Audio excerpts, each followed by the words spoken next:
Now at 8 o'clock on WKYT this morning, the clock is ticking for Kentucky legislators to come to a truce. They're meeting today to hopefully reach an agreement on the state's two-year budget.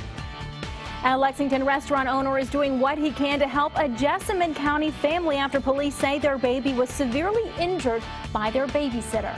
And this morning, a man is recovering after serious injuries from a fire in Lexington. Now, firefighters say that man was saved. Ahead on WKYT this morning.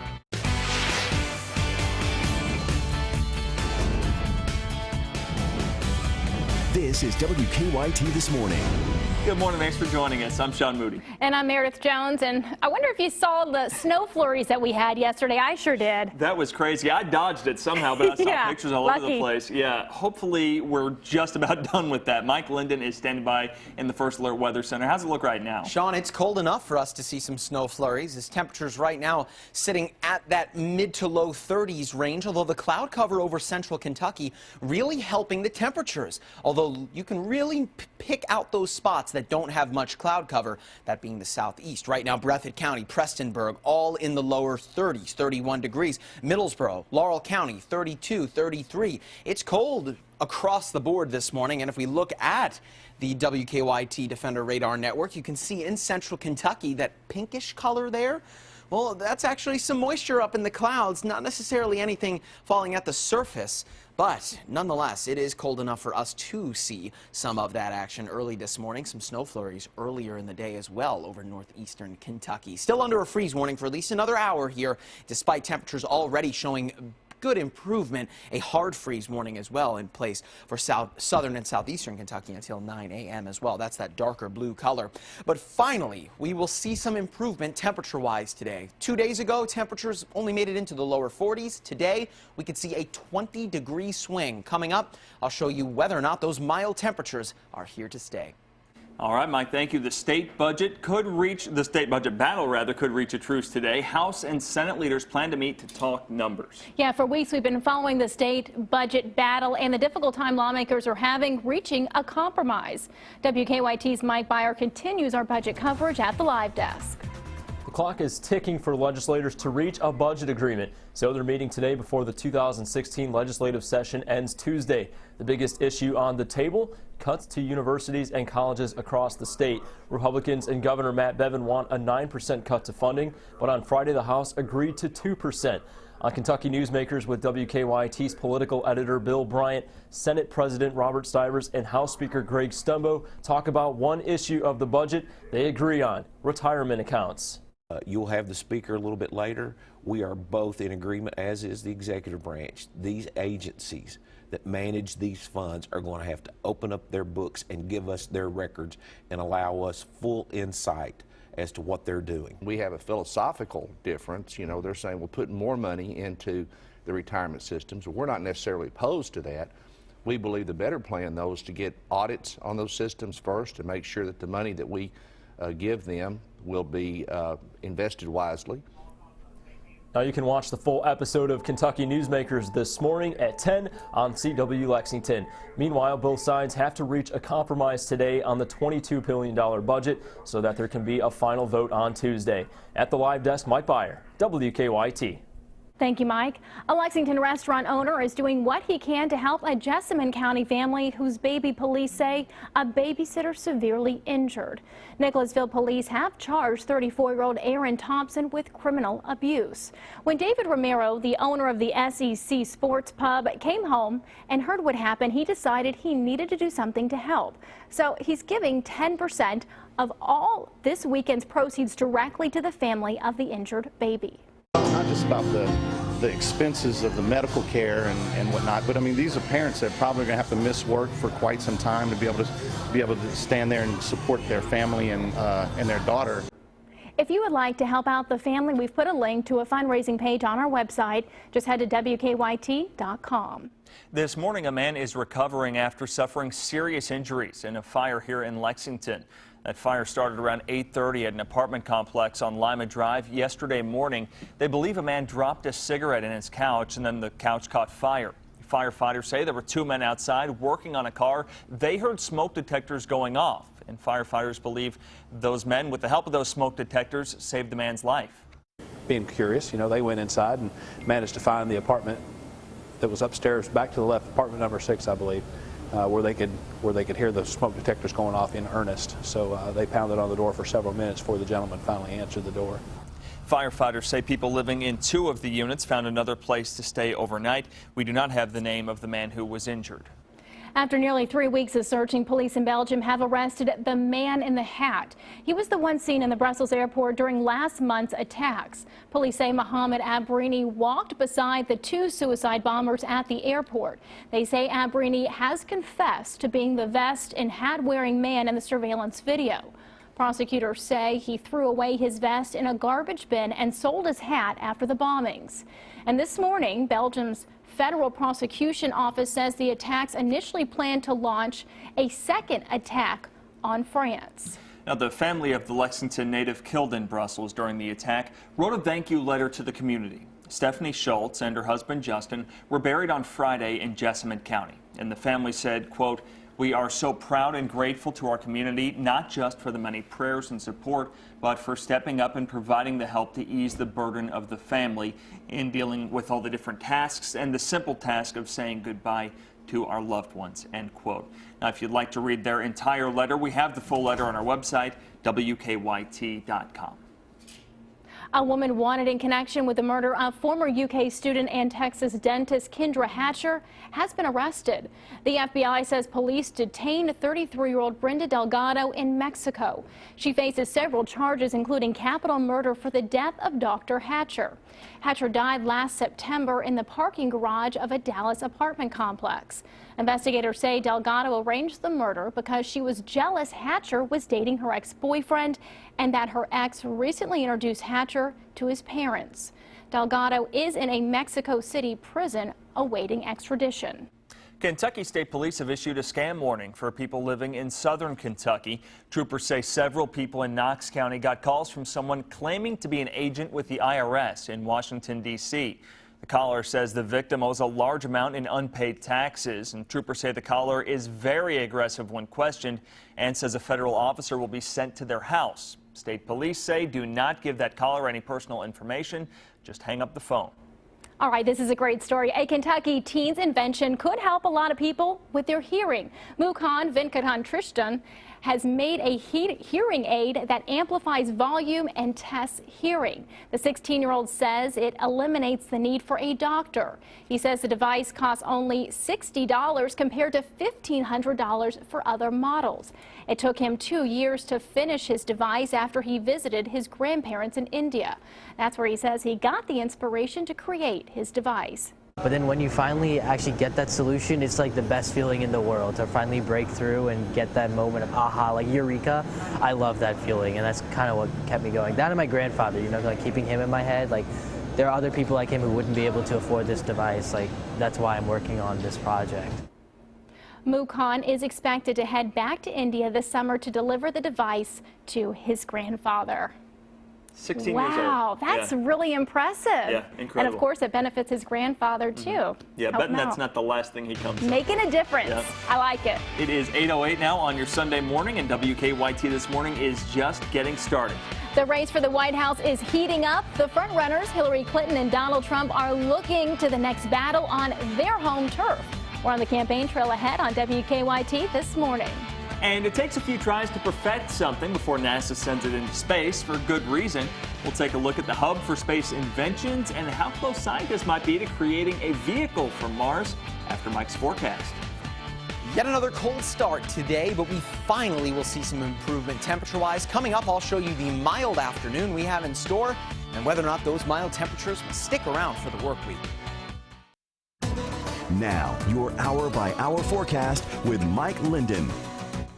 Good morning. Sunday is here and once again starting out rather cold, although it is not as bad as where we were yesterday thanks to the cloud cover. Really didn't see much of that yesterday, but that is now back across most spots in the bluegrass. And if we take a closer look at the clouds, you can even see some light snow flurries again this morning right along the northern corridor of I-75 close to Georgetown and Scott County. And if you look east toward Rowan County and Moorhead, you can see some snowflakes on the radar there. Nothing major. This is just going to be falling from the skies. In fact, the freeze warning that was in effect for central Kentucky has expired early because temperatures are now above the 32-degree mark. Southeastern and southern Kentucky still lagging behind a little bit. A hard freeze warning in place for those spots there. Nonetheless, we are seeing improvement with those temperatures. Right now, we look at Defender and we can really see how far south that cold air has penetrated the United States all the way into Georgia. Temperatures have certainly been abnormal, not only for Kentucky, but for most of the Midwest and the Southeast. We look to our west, though, and that cold front, or warm front rather, that is working its way closer to the bluegrass is already having a major impact on our winds. High pressure off to the east and that warm front working to bring us some southerly flowing winds. That means temperatures are going to take a turn for the mild today. Rather than the north and northwest where you get those temperatures like what we felt on Saturday in the lower 40s, today we're back to the lower 60s. As far as sunshine goes, you'll get a little bit of that as the breaks between the clouds, but it's a trade-off when you have a pretty big temperature swing, especially about nearly 20 degrees worth. You do get some active weather back in the mix. We're looking at some rain showers, potentially even some thunderstorms mixed in there too. Check it out. This is your hour by hour. We'll start you off at 9 o'clock this morning and work our way into the middle of the day.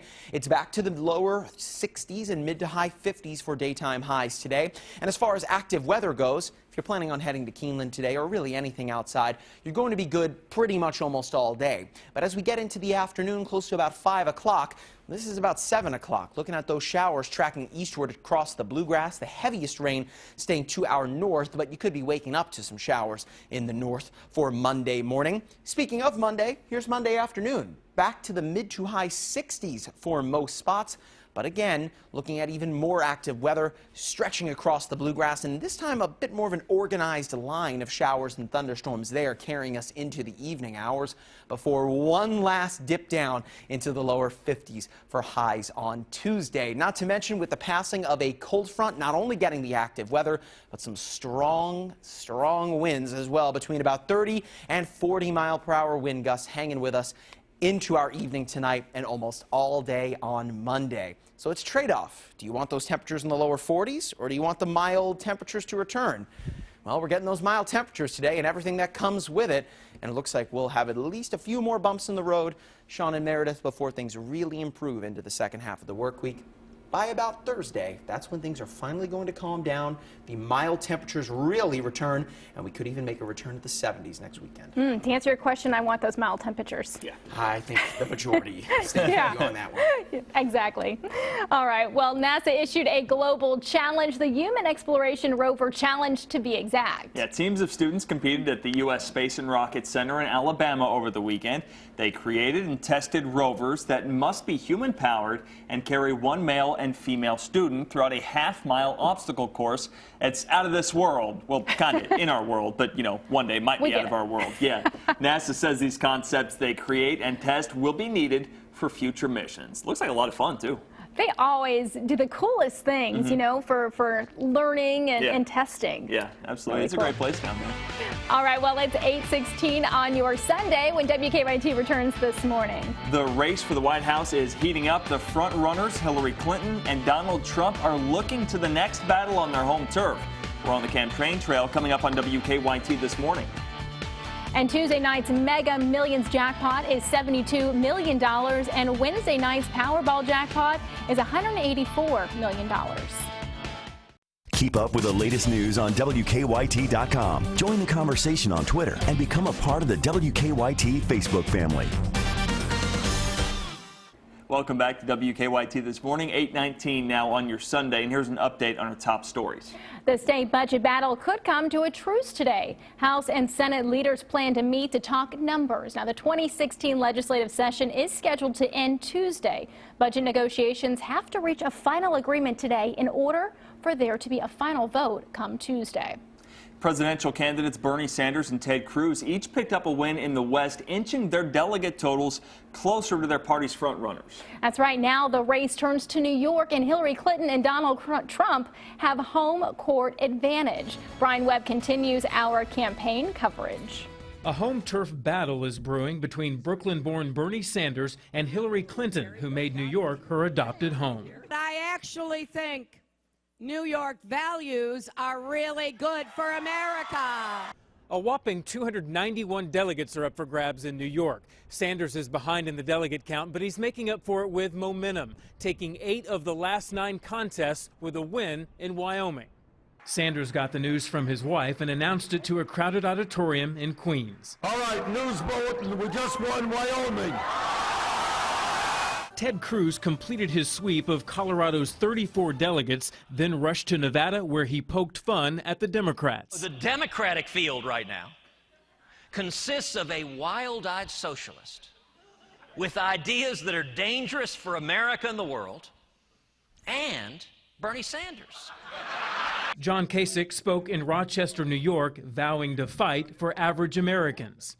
Trying to play by the rules and get somewhere, we just want to believe the system's fair. Frontrunner Donald Trump leads in the polls heading into next Tuesday's New York primary. Brian Webb for CBS News. All right, 8:21 now on your Sunday. There's still more to come. That's right. Sports is next. Saturday was a big day of horse racing, including the Bluegrass Stakes out at Keeneland. And the Masters wraps up later today. Can Jordan Spieth lead wire to wire? We'll have Saturday's highlights next in sports.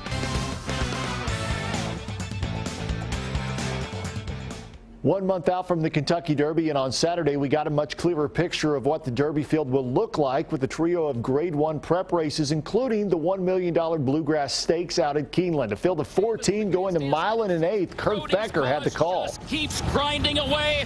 Cherry Wine is running late on the outside. Brody's Cause at the 16th pole, chased by Cherry Wine. My man Sam running huge from last, but Brody's Cause in front. Brody's Cause for Luis Saez to win the Toyota Bluegrass from my man. A big bounce back win for Brody's Cause. Meanwhile, Masters Saturday began with defending champ Jordan Spieth holding a 1-stroke lead over Rory McIlroy. Spieth has held the Masters lead for 6 straight rounds dating back to last year, aiming to make that 7 heading into Sunday at Augusta National. Second hole, Spieth with a birdie putt. That one's good. Spieth adds to his lead, moves to 5 under. Spieth was rolling. McIlroy, well, he was struggling. Par 4 11th to Rory McIlroy in the pine straw. Punches it out, and oh no, that one would find the water. McIlroy going the wrong direction on the leaderboard. 16th hole. Smiley Kaufman, former LSU Tiger, from just off the green. Yeah, he's going to make the birdie.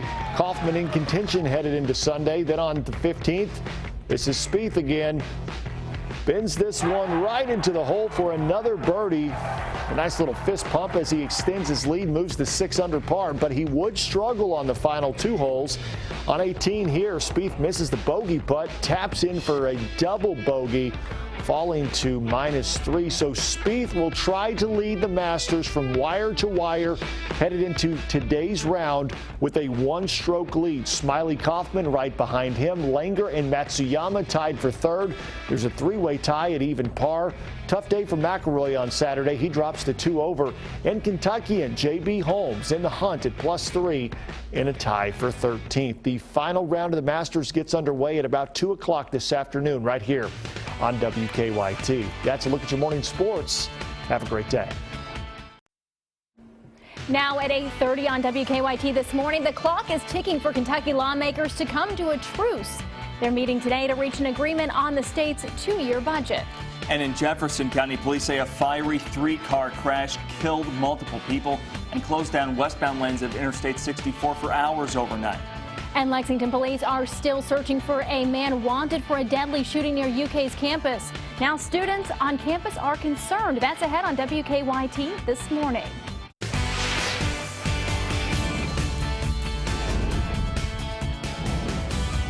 This is WKYT This Morning.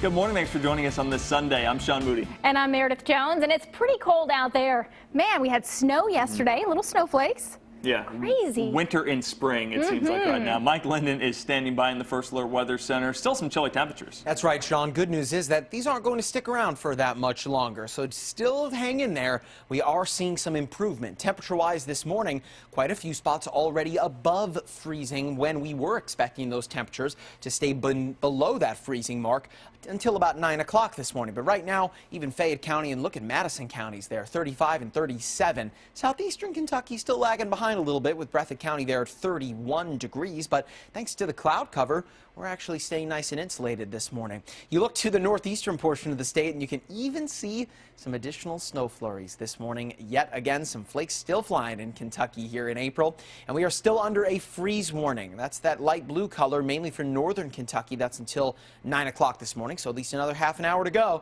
And a hard freeze warning. That's that dark blue color for southern and southeastern Kentucky. The clouds not as thick there, so temperatures still lagging behind a little bit. Again, that hard freeze warning is until 9 o'clock. But finally, we're going to get some change as we head into the afternoon. Mild temperatures return, but can they stick around for the work week ahead? I'll show you coming up in about 10 minutes. All right, Mike, thank you. The state budget battle could reach a truce today. House and Senate leaders plan to meet to talk numbers. That's right. For weeks, we've been following the state budget battle and the difficult time lawmakers have had reaching a compromise. WKYT's Mike Byer continues our budget coverage at the live desk.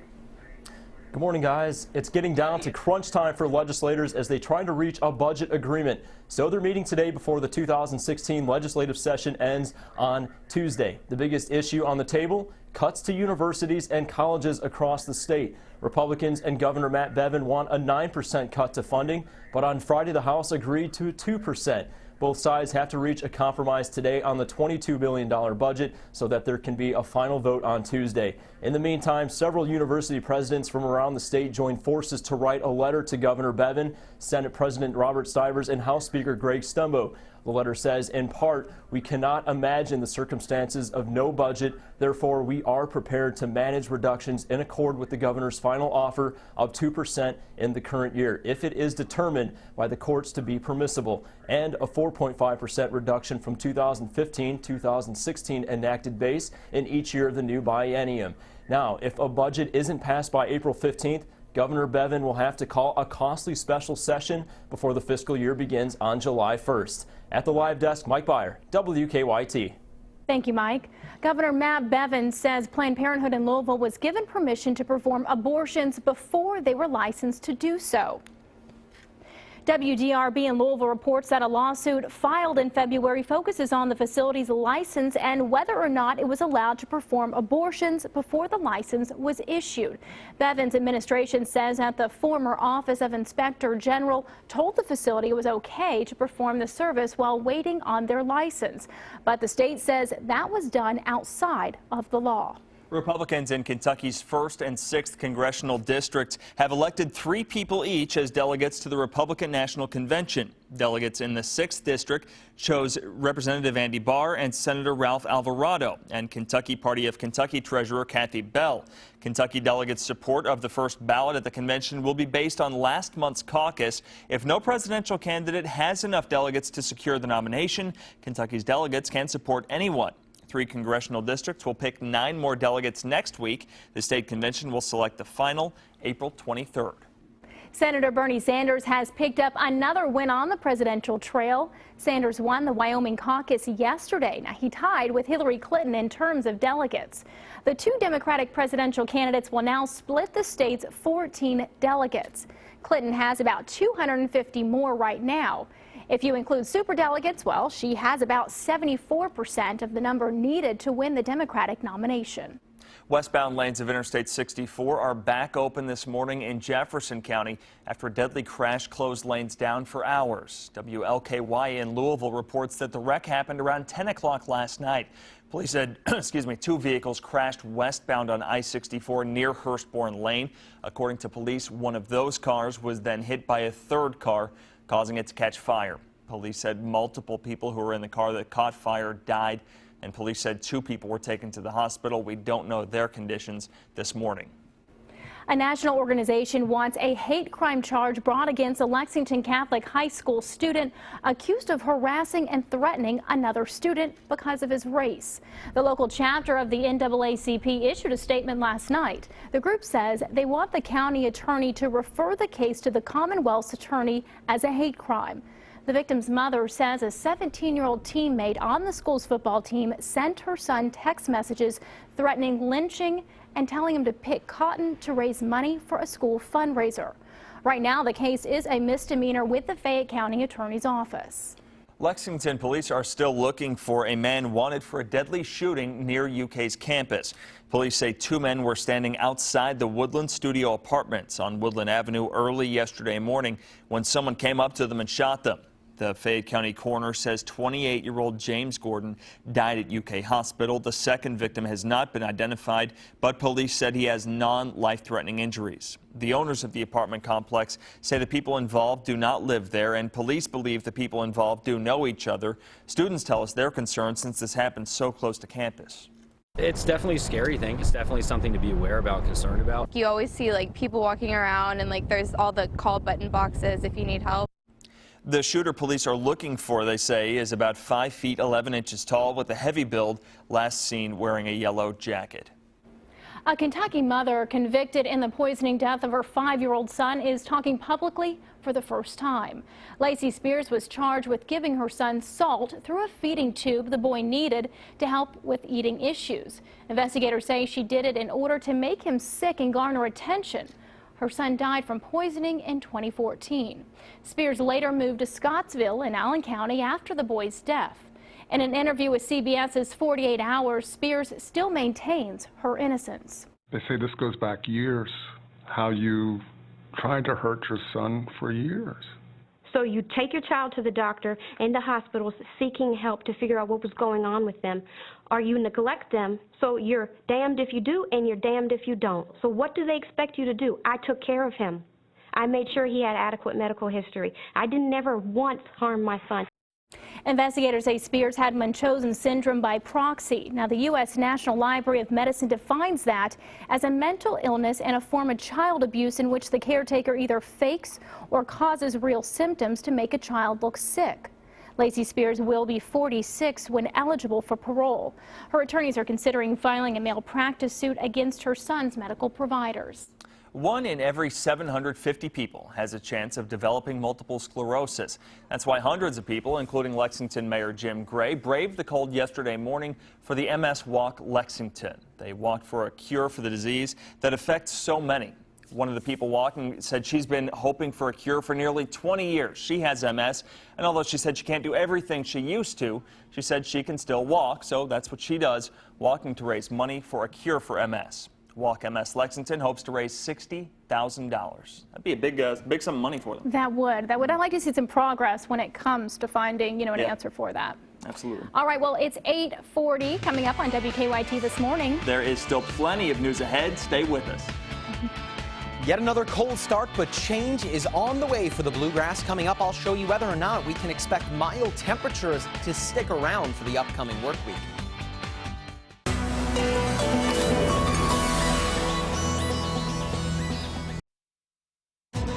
Now, your hour-by-hour forecast with Mike Linden. Good morning. We are once again starting off quite cold this morning and again seeing some snow flurries in some spots in the bluegrass. Nothing accumulating like what we saw in some southeastern spots yesterday morning. But right now, if you look at First Alert Defender, you can see some of those flurries flying over northeastern Kentucky. Right now moving through the Carlisle area and toward Rowan County. Nothing again that's really going to build up, but certainly something that you might see a coating of, especially for those northern spots that are still sitting right around freezing. Otherwise, central Kentucky, that freeze warning has expired. That does include Fayette County, Madison County, Clark, and Scott counties. You look to the east, though, still dealing with a hard freeze warning for the south and southeast. That's at least for another 15 minutes here, as temperatures are still sitting right around that mid to low 30s mark. Now, if we look to the temperatures, you can see that the cold air has sunk pretty far south, more south than what you normally expect to find this time of year, and that has had a major impact on our temperatures. But now with high pressure built up over our east and with a warm front coming in from the west, we're seeing those winds shifting rather than coming in from the north and northwest, which is how you really accentuate those cold, dry conditions. Now seeing the winds coming out of the south, and that's having a major impact on those temperatures. Right now in the mid-30s in most spots, and we will continue to see some improvement heading into the afternoon today, peaking in the still not as where we should be normally this time of year, but peaking in the lower 60s. That's pretty good considering temperatures were in the 40s yesterday afternoon and Friday. Now, as far as what we'll see to go along with the temperatures, it's a trade-off. Anytime you have a wild temperature swing by about 20 degrees and you're introducing moisture, that's where you get instability. In fact, that is the recipe for instability, and that means we could see some heavier rainfall later this afternoon and potential thunderstorms as well. Check it out. This is your hour-by-hour forecast, catching a few hit-or-miss showers through your afternoon today. If you're heading to Keeneland, just bring a light jacket just in case. It's not going to be a downpour by any means. That is until a little bit later this evening. That's when we're looking at the heavier rainfall stretching across northern Kentucky and hanging with us overnight and into the early morning hours of Monday. Looks like we'll do it all over again into Monday afternoon as well. A more defined line of thunderstorms, though, and the heavier rainfall stretching from the south toward the northeast. That will continue on through Monday afternoon. And, of course, with a passing cold front, you get cold air behind it. So one more dip down for daytime highs on Tuesday, falling into the lower 50s for those highs. And, of course, with a passing cold front as well, you do get some pretty strong gusts of wind, and that's what we'll find this afternoon. Starting in the 30s and gusting up, potentially up near about 40 miles per hour and hanging with us right on through Monday. And notice, look at those winds for Monday coming in from the southwest. So that means temperatures tomorrow are going to be even better than what we'll feel today. Getting close to normal tomorrow afternoon, but of course instability still on the rise for today and tomorrow. Those thunderstorm chances will hang through us here for the next 48 hours. Beyond that, though, things not only dry out a little bit, but we do begin to warm back up. And by next weekend, we finally could make a return to spring-like weather. So if you've been holding off on mowing your lawn, like I have pretty much for the past 2 months, you'll finally have an opportunity into the second half of the work week. Sounds good. And this will just make us appreciate next weekend's weather a little bit more when we get there. It's like the Serengeti in my backyard. The grass is like I've lost my dog. Ours is too. It's embarrassing. Yeah, it's really embarrassing. Anything's to dry out. Yeah, we'll take it. All right, Mike. thank you, Mike. Well, it's 8:45. We'll have more news when we come back. Good morning. I'm Bill Bryant. The two most powerful lawmakers in Frankfort want the public to be able to find out more about how taxpayers' money goes into these state retirement funds. A clip of Kentucky newsmakers ahead. This Sunday morning, the money issue. From craft beers to the Tooth Fairy to actor Hugh Jackman's new brand of coffee. Listen for the trumpets. Kentucky mornings start here.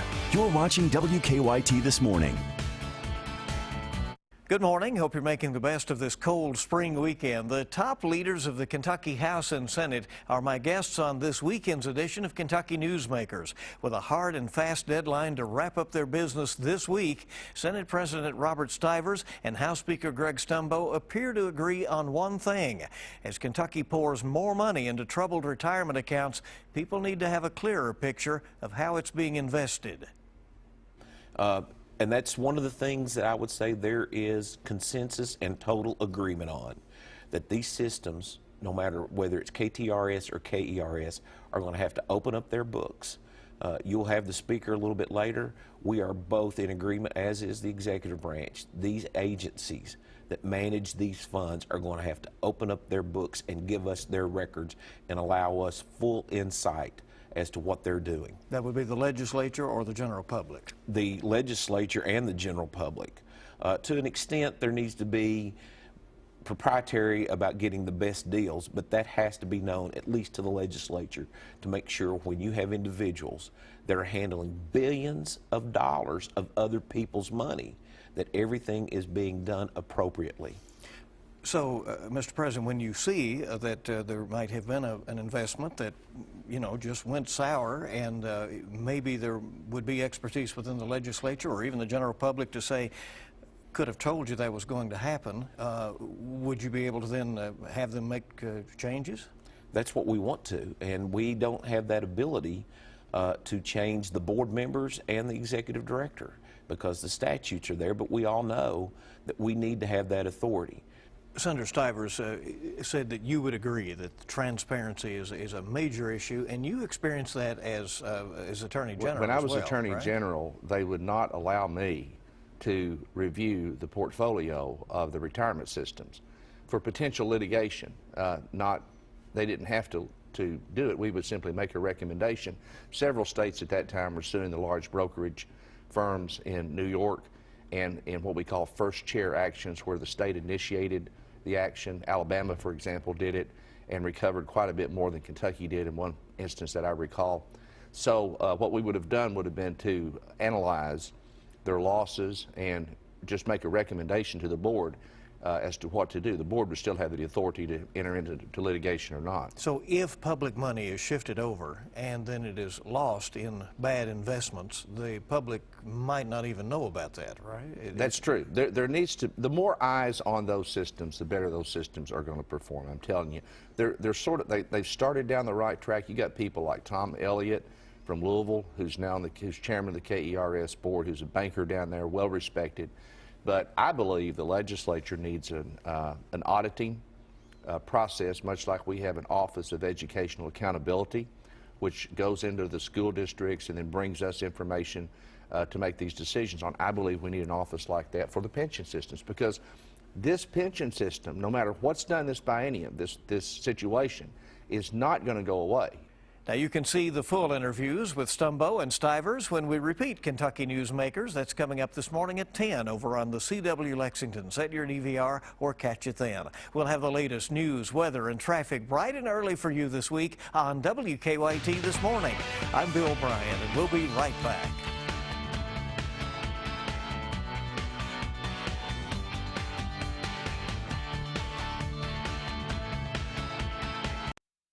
Welcome back. 8:55 now on your Sunday morning. A Florida man is a Beatles fan 8 days a week, you might say, and that actually helped him save his home. A day in the life of Ken Barker involves a lot of Beatles memorabilia. Now, Barker was facing foreclosure on his home, and a medical problem really made his guitar gently weep.